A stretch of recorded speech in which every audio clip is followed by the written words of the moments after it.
es la victoria de la iglesia. La victoria nuestra es que un día Cristo volverá. Amén.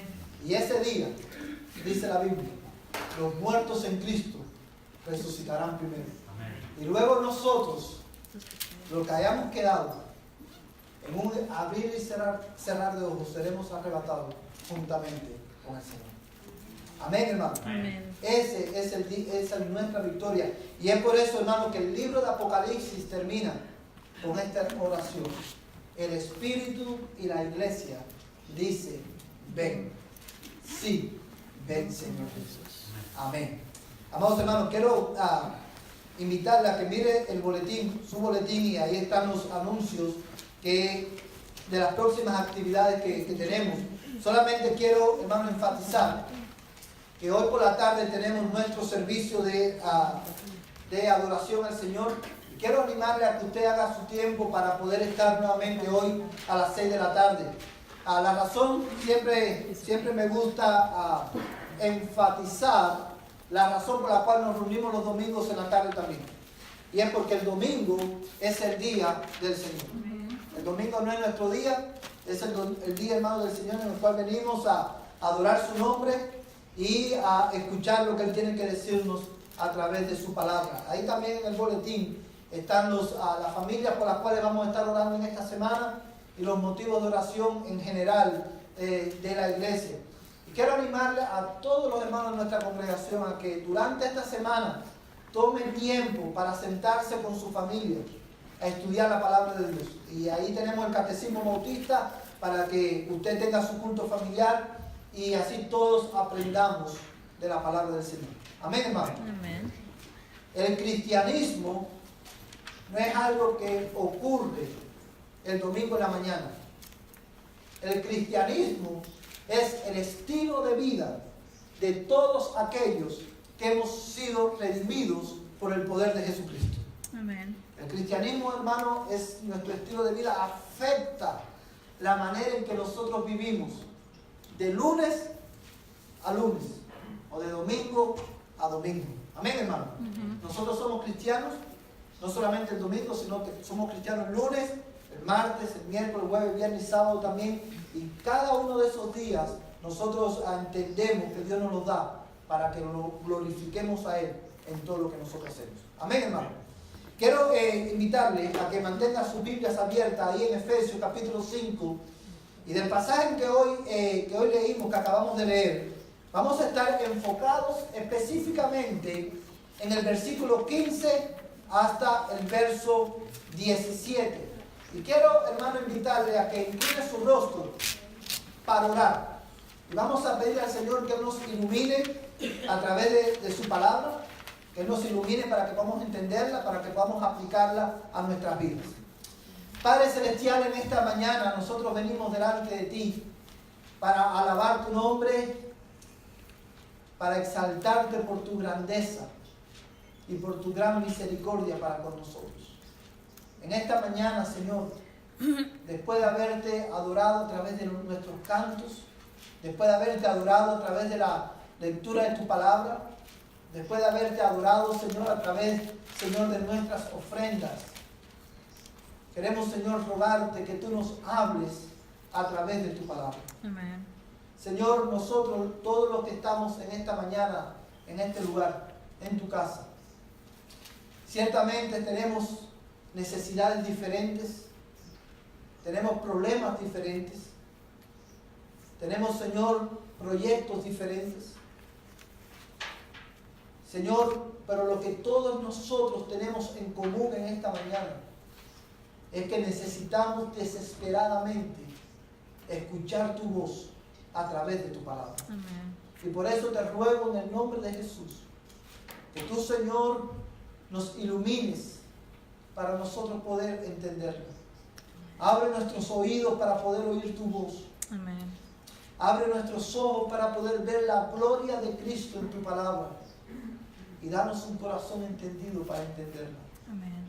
Señor, que tu palabra en esta mañana cumpla el propósito para la cual ha sido enviado. Que tu palabra en esta mañana produzca santidad, Señor, en tu pueblo. Que tu palabra en esta mañana, Señor, nos haga crecer en este proceso de santificación. Que tu palabra en esta mañana, Señor, traiga salvación a aquellos que no te conocen. Esto te lo rogamos en el nombre de Jesús. Padre Santo, hoy queremos interceder delante de ti, Señor, por la Iglesia Bautista Grace Life en Cypress. Señor, te pedimos por el pastor Joel, mientras él proclama tu palabra. Señor, te ruego que tú edifiques a esa iglesia local. Amén. Te ruego en el nombre de Jesús que tú, Señor, uses, Señor, la proclamación de la Escritura, Señor, para edificar a tu pueblo. Amén. Y para hacerlos crecer en el conocimiento tuyo. Amén. Yo te lo ruego, Padre, en el nombre de Jesús. Amén y amén. Aleluya. Amados hermanos, hoy, como le dije hace un momento, vamos a enfocarnos en estos pocos versículos, el verso 15 al 17. Y con la ayuda del Señor, hermanos, queremos exponer para ustedes la verdad que este texto, hermano, encierra para nosotros. Efesios capítulo 15, hermanos, al 17, es un texto que merece especial atención. Quiero, hermano, por un momento llevarle a pensar en esto. La razón por la cual estos versículos ejercen, hermano, tienen gran importancia para nuestras vidas, es, hermano, por varias razones. La primera, porque los versículos 15 al 17 establecen, hermano, el fundamento que nos va a ayudar a entender los versículos, hermanos, los versículos que siguen. Hermano, ¿me están escuchando bien? ¿El micrófono se escucha bien? Amén. Como les decía, hermano, este pasaje de la Escritura establece el fundamento que nos van a ayudar a entender una serie de exhortaciones que el apóstol Pablo hace a partir de los versículos 22 en adelante. La otra razón, hermano, por la cual los versículos 15 al 17 establecen, son de gran importancia para nosotros, es porque en estos versículos encontramos el último de 5 imperativos que Pablo, hermano, nos da desde los versos 4 al 5, desde los capítulos 4 al 5, que son imperativos, hermanos, que describen la manera en que los cristianos vivimos. Y quiero por un momento llevarte a mirar Efesios capítulo 4, verso 1, y vamos a leer el verso 17 también del capítulo 4. Mira lo que dice Efesios 4:1. Yo, pues, prisionero del Señor, os ruego que viváis de una manera digna de la vocación con que habéis sido llamados. O sea, ese es el primer imperativo que Pablo le da a la iglesia. Es este: yo les ruego que ustedes vivan como es digno del evangelio, de la vocación a la cual ustedes fueron llamados. En otras palabras, Pablo le está diciendo a la iglesia, por todo lo que yo les he dicho en los capítulos 1 al 3, yo les ruego a ustedes que ustedes vivan como es digno del Señor. Y la pregunta que nosotros nos podíamos hacer, bueno, ¿qué es lo que significa vivir como es digno del Señor? Bueno, Pablo, a partir del versículo 2 en adelante, nos explica qué es lo que significa vivir como es digno del Señor, y él lo hace a través de estos imperativos. Mira el verso 17. En el verso 17 dice de esta manera: esto pues digo y afirmo juntamente con el Señor, que ya no andéis así como andan también los gentiles en la vanidad de su mente. Nosotros como iglesia vivimos como es digno del Señor cuando nosotros vivimos un estilo de vida diferente al del mundo. Cuando nosotros vivimos como es digno del Señor, cuando, amados hermanos, en nuestro estilo de vida nosotros manifestamos la gloria de Cristo. Nosotros somos diferentes a los que no tienen a Cristo, no porque somos mejores, no porque somos más inteligentes, no porque somos la élite de la sociedad, sino que somos diferentes porque estamos en Cristo. Cristo es quien hace la diferencia en nuestras vidas. Amén.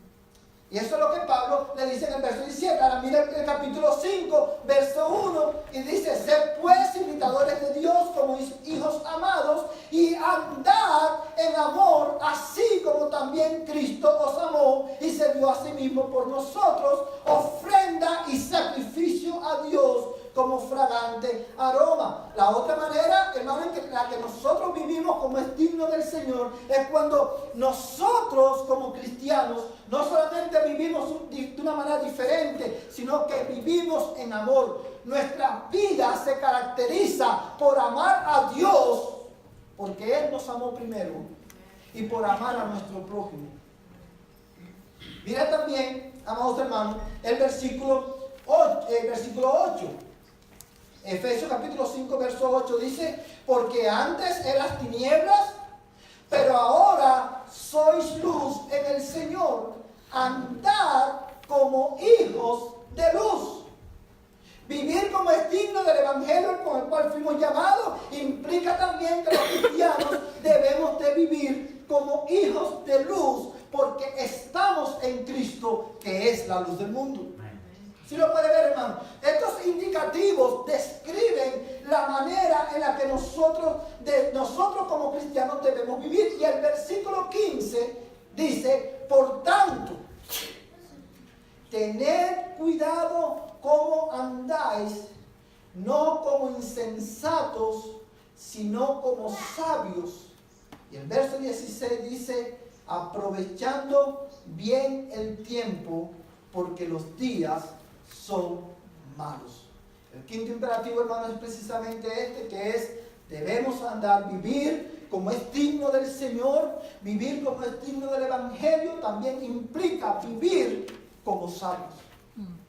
Vivir sabiamente en días malos. Y ese es precisamente el título de nuestro mensaje en esta mañana: viviendo sabiamente en días malos. Y mi propósito en esta mañana es explicarte, amados hermanos, mostrarte en este pasaje qué es lo que significa vivir sabiamente en días malos. Y, amados hermanos, quiero que leas nuevamente el versículo 15. Dice: por tanto, tened cuidado. Quiero que pienses por un momento en esta expresión. Pablo está llamando la atención a la iglesia, está amonestando a los cristianos. Y lo que él está diciendo es: ustedes cristianos en Éfeso, tengan cuidado, presten atención a la manera en la que ustedes están viviendo. En el versículo 14, Pablo les dice, le dice de esta manera: por esta razón dice, despiértate tú que duermes y levántate de entre los muertos y te alumbrará Cristo. Él está llamando a la iglesia a despertar, porque había muchos hermanos que estaban viviendo como viven las personas que no tienen a Cristo. Amados hermanos, y en esta exhortación o en esta amonestación que hace el apóstol Pablo está implícito, hermano, hay implícito un gran peligro. La razón por la cual esta amonestación está en este pasaje es por el peligro que tú y yo corremos, aún siendo cristianos, de vivir neciamente en este mundo. Y Pablo en estos versículos establece, nos va a enseñar qué es lo que significa vivir sabiamente. Y él lo hace estableciendo un contraste. Él le dice: ustedes deben vivir como sabios, tengan cuidado. La manera en que ustedes vivan, no vivan como insensatos o como necios, sino vivan como sabios. Y antes de explicarles qué es lo que significa vivir como sabios, quiero explicarte qué es vivir como necios. Porque la Biblia describe la vida de todos aquellos que no tienen a Cristo como una vida necia, como un estilo de vida insensato.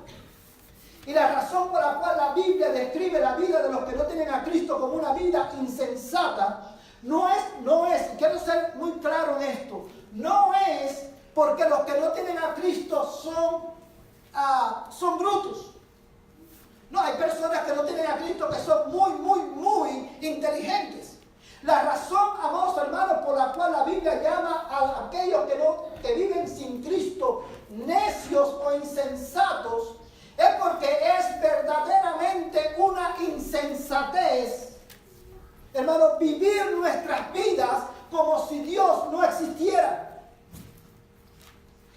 La Biblia dice, hermano, en el Salmo 14, dice el necio en su corazón, no hay Dios.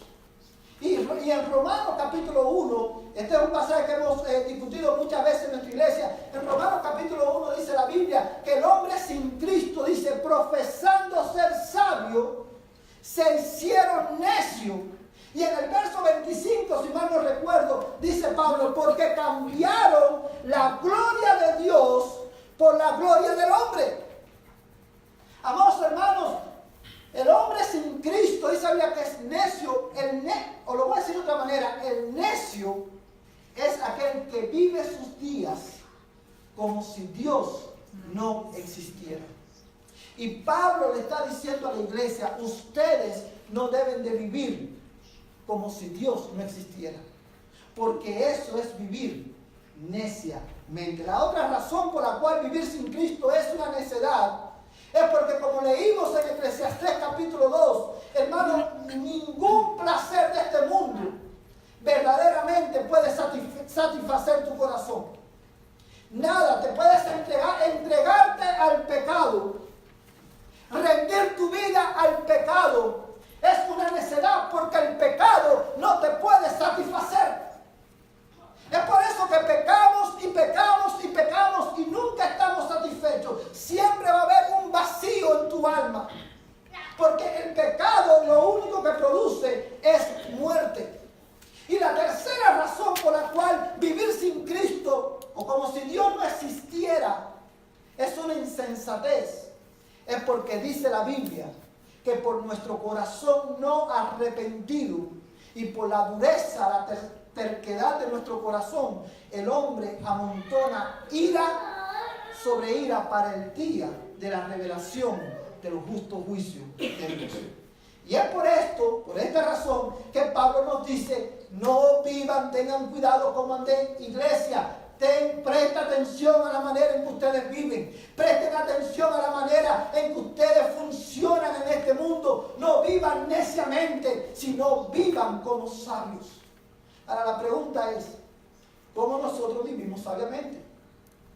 ¿Cómo sabemos que estamos viviendo sabiamente? La respuesta, hermano, la encontramos en el verso 16. Dice, aprovechando bien el tiempo, porque los días son malos. La razón por la cual los días son malos es porque vivimos tiempo en que los hombres, hermanos, están entregados a la vida, a una vida de pecado. Porque vivimos rodeados de personas que viven sus días como si Dios no existiera. Es por eso que los días son malos, porque por causa de nuestro pecado, la ira de Dios está sobre el mundo. Ahora bien, nosotros vivimos sabiamente cuando nosotros redimimos nuestro tiempo. La palabra que Pablo usa ahí, hermano, en el verso 16, cuando dice aprovechando bien el tiempo, la palabra aprovechando, hermano, en el lenguaje original, en el griego, es una palabra que implica comprar, redimir el tiempo. Es, hermano, y transmite la idea de aprovechar cada oportunidad en nuestras vidas. Ahora bien, dice, aprovechando bien el tiempo porque los días son malos. Redimir, esto es lo que significa, hermano, redimir nuestro tiempo. Sacar provecho de cada oportunidad que Dios nos da. Mira, amada iglesia, con cada día que Dios nos da, Dios, hermano, ordena cada circunstancia. Con cada día que Dios nos da nuevas oportunidades para que nosotros vivamos de tal manera que en todo lo que hagamos podamos glorificar su nombre. Amén. Y es a eso a lo que Pablo se está refiriendo cuando él dice aprovechen bien el tiempo, es tomen cada oportunidad, aprovecha cada oportunidad para que ustedes puedan glorificar el nombre de Dios en todo lo que ustedes hagan. Porque esta es la razón de ser de la iglesia, esta es la razón de ser de los cristianos. Nosotros existimos para la gloria de Dios. Nosotros, hermanos, desde el día en que Cristo vino a tu vida, ya tú y yo no nos pertenecemos a nosotros, ahora le pertenecemos a Cristo. Y el propósito de nuestras vidas es manifestar en el la gloria de Cristo. Amén. Aprovechando cada oportunidad que Dios nos da. Hermano, Dios en su providencia ordena tus circunstancias, ordena tus vidas para que en todo tú puedas glorificar. Amén. Es por eso que el salmista dice, tú ordenas mis pasos, tú sustentas mi suerte. Por eso que siempre decimos en nuestra iglesia, nosotros los cristianos no creemos en la suerte. No creemos en buena suerte o en mala suerte. Nosotros creemos que cada circunstancia de nuestras vidas es ordenada por Dios para la gloria de su nombre y nuestro bien. Amén. La razón por la cual nosotros los cristianos muchas veces no vemos esas oportunidades y perdemos el tiempo es porque estamos tan enfocados en las cosas de este mundo. Estamos tan enfocados en cosas temporales que no nos damos cuenta de cuál es el propósito de Dios para nuestras vidas. Y perdemos, hermano, vivir, hermano, sin aprovechar estas oportunidades es perder nuestro tiempo. Ahora, ¿cómo nosotros redimimos el tiempo? ¿Cómo nosotros podemos, cuál es la manera más práctica de nosotros poder, amados hermanos, redimir, aprovechar cada una de estas oportunidades? Bueno, la manera en que nosotros podemos hacerlo es viviendo nuestros días a la luz de la eternidad. Nosotros redimimos nuestros días, aprovechamos bien el tiempo cuando nosotros vivimos cada uno de nuestros días a la luz de la eternidad.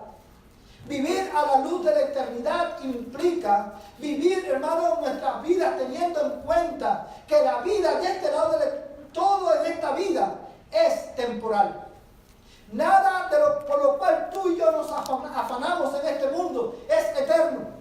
Salomón, hermano, escribiendo Eclesiastés lo decía, todo por lo cual yo me he afanado, todo por lo cual yo he luchado, después de mí, alguien se quedará con él, con eso. Y quién sabe, dice Salomón, si será un sabio o será un necio. Todo en esta vida es temporal. Hermano, el placer es temporal. El dinero es temporal. Todo por lo que tú trabajas, el trabajo es temporal. Vivir a la luz de la eternidad es vivir conscientes de que todo de este lado de la eternidad es temporal. Es tener en cuenta que, hermano, que los placeres del mundo es pasajero. El mismo Señor, el Señor Jesucristo, hermano, de una manera extraordinaria. Bueno, es que Él es Dios. No explica lo que significa vivir a la luz de la eternidad. En Juan capítulo 6, versos 25 al 27. Y quiero que busques en tu Biblia, en el Evangelio de Juan capítulo 6, versos 25 al 27.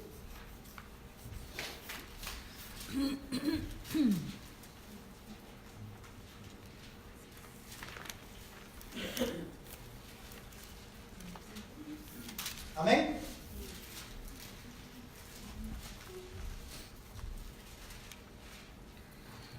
Quiero que mires con atención este pasaje de la Escritura.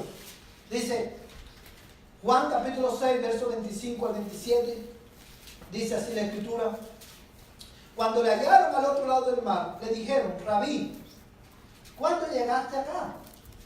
Jesús les respondió y dijo, en verdad os digo, me buscáis no porque hayáis visto señales, sino porque habéis comido de los panes y os habéis saciado. Verso 27. Trabajad no por el alimento que perece, sino por el alimento que permanece para vida eterna, el cual el Hijo del Hombre os dará, porque a este es a quien el Padre Dios ha marcado con su sello. Quiero que pienses por un momento en este versículo. ¿Qué es lo que está pasando aquí?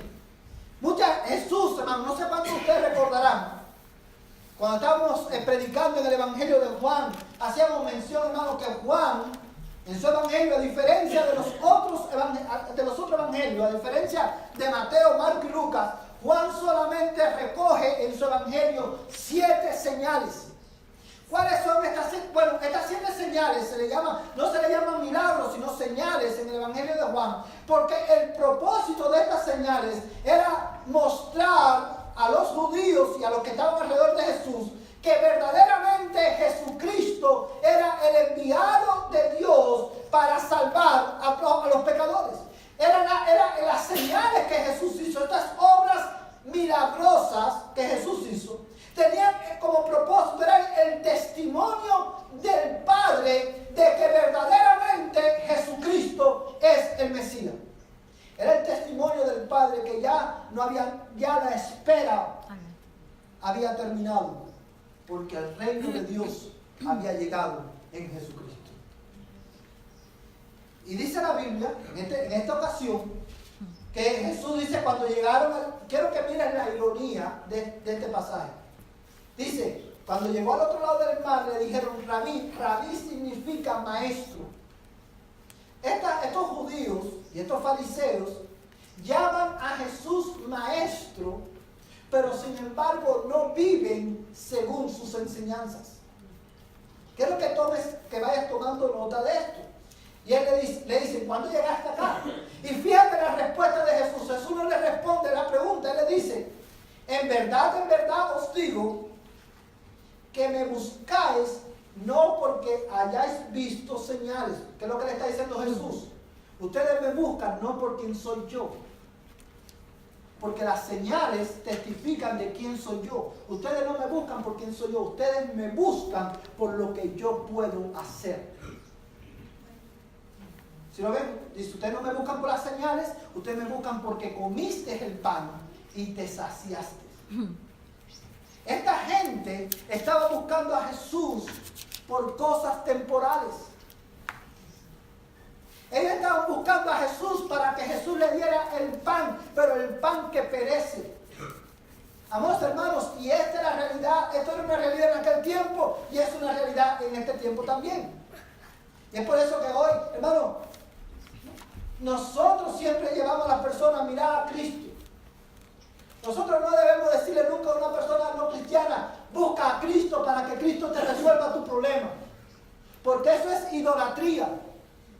Nosotros debemos buscar a Cristo, el hombre debe buscar a Cristo, porque Cristo es Dios. Porque Él es el único que te puede salvar, porque Él es digno de que tú le busques, de que tú le adores, de que tú le sirvas, porque Él es el Señor. Amén.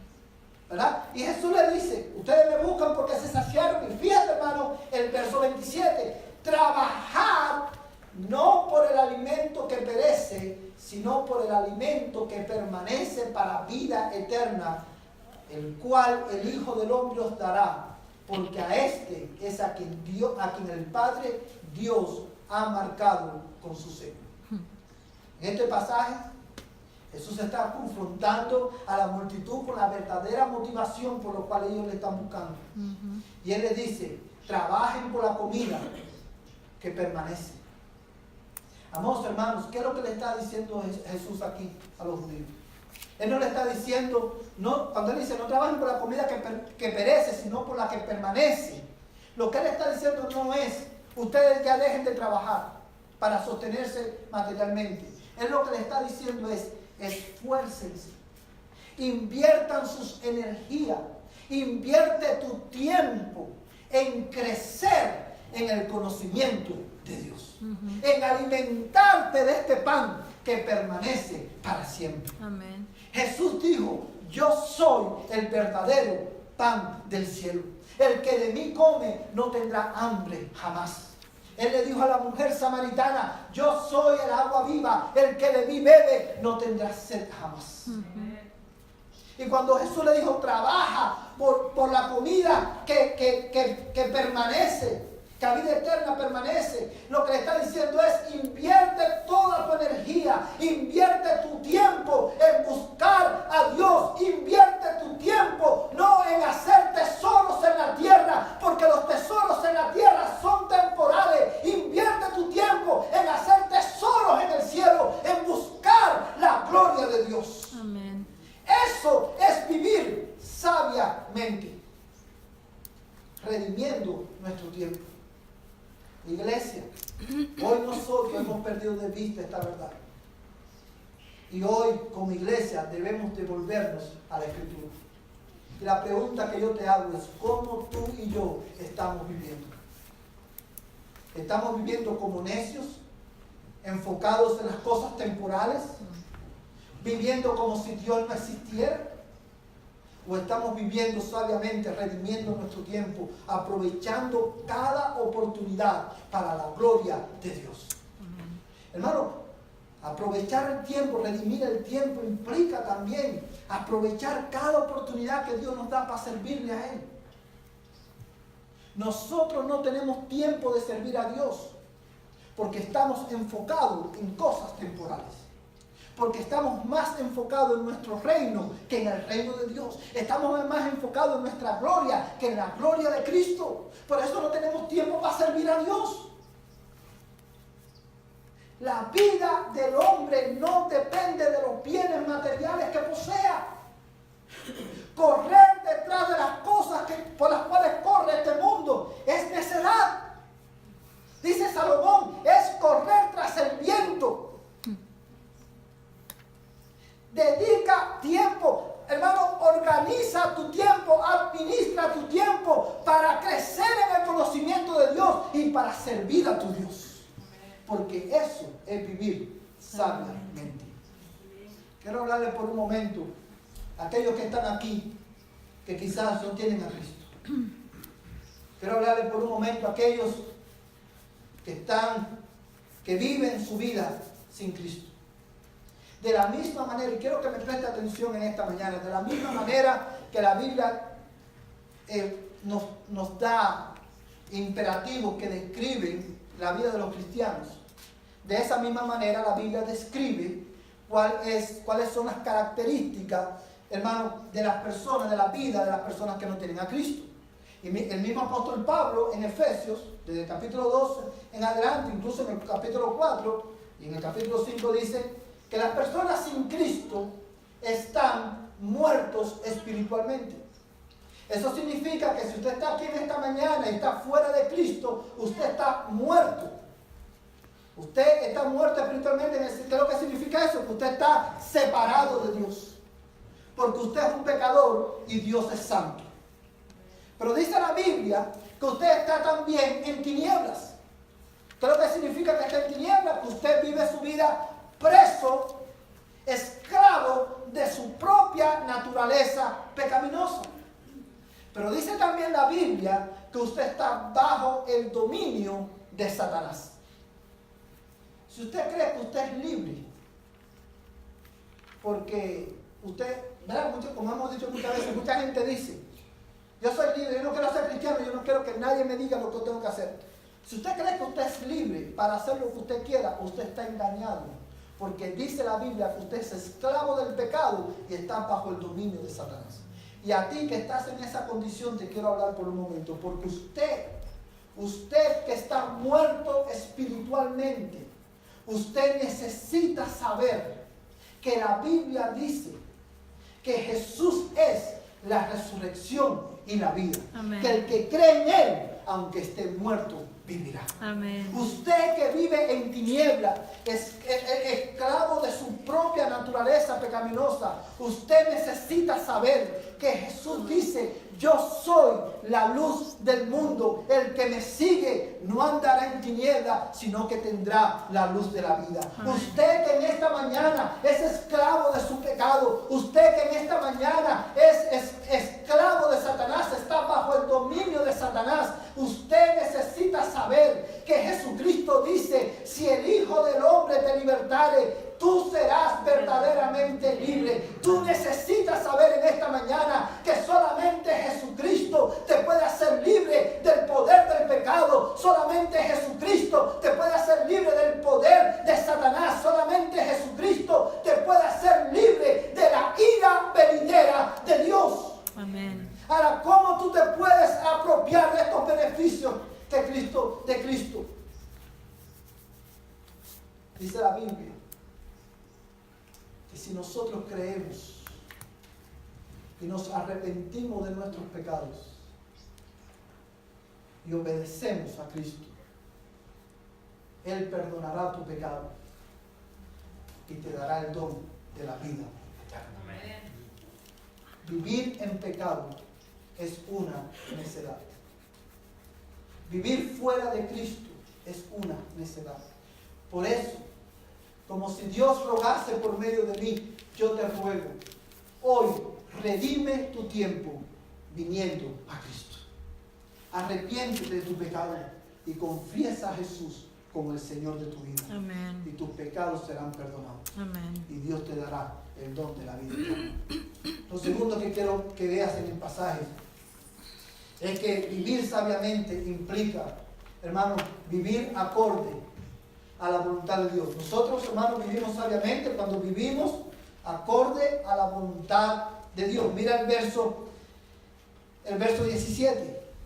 Nuevamente Pablo dice: así pues, no seáis necios. Nuevamente Pablo vuelve a enfatizar: no seáis necios, sino entended cuál es la voluntad del Señor. Y quiero nuevamente ir despacio en este versículo, porque aquí hay cosas que podemos perder de vista si lo leemos rápidamente. Pablo le dice a ellos, en el verso 16, aprovecha bien el tiempo, porque los días son malos. ¿Cómo aprovechamos bien el tiempo? Redimiendo nuestro tiempo, viviendo a la luz de la eternidad, amados hermanos. Y ahora le dice también, así pues, no seáis necios, no seas ignorante de la voluntad de Dios, sino entenderla. Vivir sabiamente es vivir acorde a la voluntad del Dios Altísimo. Piensa por un momento. Lo que Pablo dice aquí, en la palabra, cuando dice entender cuál es la voluntad de Dios, Pablo está hablando no de un conocimiento teórico de hechos. No está hablando de un conocimiento teórico de la voluntad de Dios. Pablo de lo que está hablando aquí es de un entendimiento que me lleva a la acción. Pablo lo que está diciendo: entiendan, comprendan la voluntad de Dios, pero con una comprensión que los lleve a la acción, a obedecer esa voluntad, a vivir de acuerdo a esa voluntad. Amados hermanos, lo que Pablo le está diciendo aquí a los creyentes es: iglesia, ustedes deben de considerar cada circunstancia de su vida en particular para determinar cuál es la voluntad de Dios y llevar a cabo esa voluntad. Muchos de nosotros sabemos cuál es la voluntad de Dios para nuestras vidas. El problema es que nosotros no queremos vivir acorde a esa voluntad. Por eso Pablo le dice: entiendan. No sean sabios, no sean ignorantes de la voluntad de Dios, sino entiéndanla y llévenla a cabo. Porque eso es vivir sabiamente. Cuando nosotros vivimos, cuando nosotros sabemos cuál es la voluntad de Dios y la ignoramos, eso es la mayor necedad en la que nosotros podamos vivir. ¿Sabes por qué? Porque tú y yo no somos más sabios que Dios. Dios es sabio. Nosotros no. Amén. Podemos ser, y déjame una vez más enfatizarte esto: yo no te estoy diciendo que tú eres bruto. Yo no te estoy diciendo que tú no tienes la suficiente capacidad intelectual para razonar. No es eso lo que te estoy diciendo. Lo que te estoy diciendo y lo que dice la Biblia es que por causa del pecado, tú y yo no tenemos la suficiente capacidad, la capacidad necesaria para poder entender a Dios y poder vivir acorde a la voluntad de Dios. Tú y yo no tenemos la capacidad necesaria por nosotros mismos, por causa del pecado, de poder tomar decisiones que glorifiquen el nombre de Dios. Y es por eso que vivir fuera de la voluntad de Dios es vivir neciamente. Ahora bien, dice, ustedes nunca han escuchado cristianos, nosotros muchas veces hemos dicho: yo sé que la Biblia dice esto. ¿Sí lo sabe o no? Usted sabe, cuando usted va a tomar una decisión, usted sabe lo que dice la Biblia con relación a esa decisión, ¿sí o no? Cuando usted va, hermano, a hacer cualquier decisión en su vida, nosotros sabemos cuál es la voluntad de Dios. Y muchas veces decimos, yo sé que la Biblia dice esto, pero yo voy a hacer esto, porque es lo más conveniente en este momento. Iglesia, eso es una necedad. Nosotros no somos sabios, Dios es sabio. Y nosotros dependemos de la sabiduría de Dios. Amén. Usted quiere, hermano, con relación a esto, a vivir sabiamente, ¿sabe? Lo cual implica vivir acorde a la voluntad de Dios. ¿Usted sabe cuál es el manual de conducta cristiana en la Biblia? Hay un libro específico en la Biblia que es el manual de conducta cristiana o de ética cristiana. ¿Usted sabe qué libro es ese? El libro de Proverbios. El libro de Proverbios no es un libro de dichos de sabios. El libro de Proverbios, Salomón lo escribió, hermano, ¿para qué? Dice, para que podamos entender sabiduría. Vamos a buscar Proverbios capítulo 1 por un momento, hermano.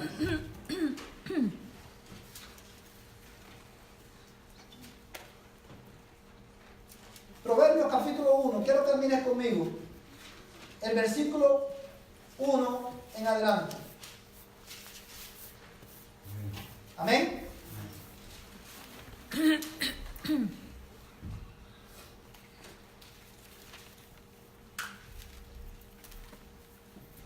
Amén. Dice, los proverbios de quién? De Salomón, hijo de David, rey de Israel. Dice, para aprender sabiduría, para aprender a vivir sabiamente, redimiendo nuestro tiempo y viviendo acorde a la voluntad de Dios. Eso es lo que está diciendo Salomón. Para aprender sabiduría e instrucción, para discernir dichos profundos. Y el verso 3 dice, para recibir instrucción en sabia conducta, justicia, juicio y equidad. Para dar a los simples prudencia y a los jóvenes conocimiento y discreción.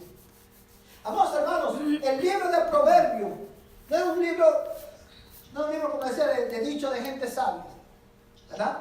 No es un libro de dichos populares del tiempo de Salomón. El libro de Proverbios, Salomón escribió inspirado por el Espíritu Santo para instruir al pueblo de Dios en conducta sabia, en cómo vivir sabiamente, redimiendo su tiempo, amados hermanos, y viviendo acorde a la voluntad de Dios. El libro de Proverbios es acerca del efecto, hermano, de Cristo en la vida del creyente. Cristo es la sabiduría de Dios. Y porque estamos en Cristo, nosotros debemos de vivir sabiamente. Déjame decirte algo. Lo que nosotros somos, determina cómo nosotros vivimos. ¿Sí lo puede entender? Lo que tú eres determina la manera en que tú vives. Si tú eres tiniebla, tú vas a vivir en pecado. Si tú eres esclavo de Satanás, tú vas a vivir en rebelión en contra de Dios. Si tú tienes tu entendimiento entenebrecido porque estás fuera de Cristo, tú no vas a entender el Evangelio y en consecuencia te vas a rebelar en contra de Dios. Tu estilo de vida es como un libro abierto, es un cuadro de lo que tú eres. La mata de mango no puede dar uva. Un pecador va a vivir como lo que es, un pecador. Pero aquellos que estamos en Cristo, que estamos en la sabiduría, dice la Biblia que en Él están los tesoros de la sabiduría y del conocimiento. Aquellos que estamos en Cristo tenemos que vivir sabiamente, redimiendo nuestro tiempo acorde a la voluntad de Dios. Y ahora, ¿cuál es la voluntad de Dios? Para muchos cristianos buscar la voluntad de Dios se ha convertido en algo gnóstico. Es una cuestión mística. Amados hermanos, para conocer la voluntad de Dios, no necesitamos, hermano, ir al cielo o que un ángel venga del cielo y nos diga cuál es la voluntad de Dios. Porque la voluntad de Dios para tu vida y para mi vida Dios ya la ha revelado claramente en su palabra. ¿Tú sabes cuál es la voluntad de Dios para ti? La voluntad de Dios para ti es esta: que ames a Dios con todo tu corazón, con toda tu alma y con toda tu mente y con toda tu fuerza. Esa es la voluntad de Dios para ti. Cada decisión que nosotros vamos a tomar, cada, hermano, paso que nosotros vamos a dar, nosotros debemos preguntarnos cómo esto glorifica el nombre de Dios. ¿Qué dice en el primer mandamiento? No tendrás dioses ajenos delante de mí. No, el segundo mandamiento: no te harás imágenes, ni te inclinarás, ni la adorarás. ¿Por qué? Porque yo soy Dios celoso. ¿Qué significa eso? Dios no, hermano, comparte su gloria con nadie más. Cada vez que tú vas a tomar una decisión como cristiano, tú debes preguntarte cómo esto le da la gloria a Dios. ¿Cómo esta decisión me va a llevar a cumplir o a romper la primera tabla de la ley? Iglesia, dice el cuarto mandamiento: acuérdate del día de reposo para santificarlo. Nosotros sabemos cuál es la voluntad de Dios, pero aún así nosotros decidimos hacer con el día del Señor lo que nosotros no entendemos. Tú sabes, hermano, que el día del Señor es del Señor. No es tu día. Pero aún tú y yo decidimos, sabiendo eso, decidimos vivir neciamente cuando decidimos hacer en ese día lo que a nosotros se nos ocurre. La voluntad de Dios, por ejemplo, es que en todo lo que tú hagas, tú le des gloria a su nombre. La voluntad de Dios es que tú honres el día del Señor. Lo honres a Él dedicando tiempo para Él. La voluntad del Señor es que tú no tomes el nombre de Dios en vano. Y eso es lo que significa, ya eso lo vimos los miércoles, pero eso lo que significa es tomar el nombre de Dios en vano, es llamarnos cristianos, o una implicación es llamarnos cristianos, pero vivir como si Dios no existiera. Eso es tomar el nombre de Dios en vano. Amados hermanos, ¿cuál es la voluntad de Dios para tu vida? La voluntad de Dios para tu vida es que tú ames a tu prójimo como Cristo te amó a ti. Yo quiero que tú busques en tu Biblia por un momento Juan capítulo 15, verso 12. Rápidamente, Juan capítulo 15, verso 12.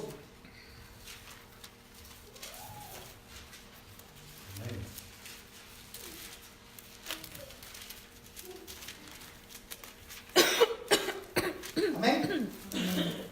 Dice la palabra del Señor en Juan capítulo 15, verso 12. Este es mi mandamiento, dice Cristo, que os améis los unos a los otros, así como que os améis unos a los otros, así como yo os he amado. Escucha por un momento, hermano. Jesús dice: este es mi mandamiento.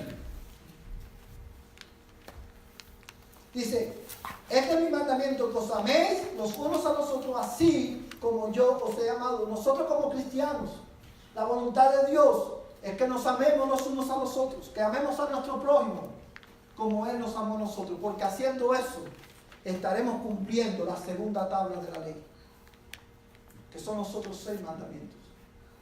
Ahora, esta es la realidad. Esta es la realidad, mi hermano. Tú y yo no podemos. Nuestra condición nos lleva por naturaleza a vivir de una manera necia. Tú y yo sabemos cuál es la voluntad de Dios, pero no podemos hacerlo. Ahora, quiero terminar diciéndote algo. ¿Cómo podemos vivir de esta manera? Bueno, Pablo nos da la respuesta ahí en Efesios capítulo 5. Vamos a volver a Efesios capítulo 5 y vamos a leer el verso 18. Efesios capítulo 5, verso 18, termino con este versículo. Dice la Biblia: y no os embriaguéis con vino, en lo cual hay disolución, sino ser llenos del Espíritu Santo. Amén. Amados hermanos, la única manera de nosotros poder vivir sabiamente, redimiendo nuestro tiempo y viviendo acorde a la voluntad de Dios, es siendo llenos del Espíritu Santo. Es, amados hermanos, siendo controlados por el Espíritu Santo. Y el domingo que viene vamos a estar mirando qué es lo que significa ser lleno del Espíritu Santo y cómo podemos ser llenos del Espíritu Santo. Pero no quiero terminar sin antes decirte, iglesia, tú y yo hoy necesitamos a Cristo para poder vivir sabiamente. Amén. Tú y yo no podemos, pero en Cristo sí podemos. Amén. Ser lleno del Espíritu Santo es ven a Cristo, iglesia, y dile, Señor, ayúdanos a vivir no como necios, sino como sabios. Amén. Quiero hablarles por un momento a los jóvenes que están aquí, a los adolescentes y a los niños. No pierdas tu vida, no pierdas tu tiempo viviendo en el pecado. No pierdas tu tiempo viviendo lejos de la voluntad de Dios. Joven que estás aquí, arrepiéntete de tu pecado. Vive sabiamente, viviendo tu vida a la luz de la eternidad, sabiendo que un día tú estarás delante de Dios y tendrás que dar cuenta a Dios por tu vida. Nosotros los jóvenes, no, ya no soy tan joven, pero los jóvenes no viven pensando en la eternidad, los jóvenes viven pensando en este lado de la eternidad. Joven, arrepiéntete y busca a Cristo. Amén. Él es el pan de vida. Él es la resurrección. Él es la resurrección y la vida. Para el día en que tú te tengas que presentar ante Dios, tú necesitas un abogado. Joven y niño que me escuchas, y ese abogado es Jesucristo. Tú necesitas a Dios. Amén. En tu vida. Y por último, una vez más, a los que están aquí que no tienen a Cristo, ven hoy al Señor. Redime tu tiempo buscando a Cristo. Amén. Él es la sabiduría de Dios. Amén. Que Dios te bendiga en esta mañana. Quiero invitarte a que te pongas en pie y vamos a terminar en oración. Padre Celestial, en esta mañana alabamos tu nombre y te damos gracias porque tú eres bueno, misericordioso, porque tu palabra es clara para con nuestras vidas. Señor, y al ser confrontados con tu palabra en esta mañana, nosotros venimos delante de ti para pedirte que tú, Señor, nos perdones como iglesia por las veces que hemos vivido neciamente. Sí, Señor. Por las veces que hemos vivido como si tú no existieras en nuestras vidas. Y yo te ruego en el nombre de Jesús que tú nos ayudes en esta mañana para nosotros poder vivir a partir del día de hoy como sabios, no como necios. Amén. Y ahora que vamos a nuestros hogares, que el amor de Dios, el Padre Celestial, la gracia de Jesucristo, el Señor de nuestras vidas, y la comunión del Espíritu Santo, la tercera persona de la Trinidad, sea con tu pueblo, desde ahora y hasta que Cristo venga por nosotros. Amén y amén. Que el amor y la paz del Señor sea con cada uno de ustedes. De esta manera estamos despedidos.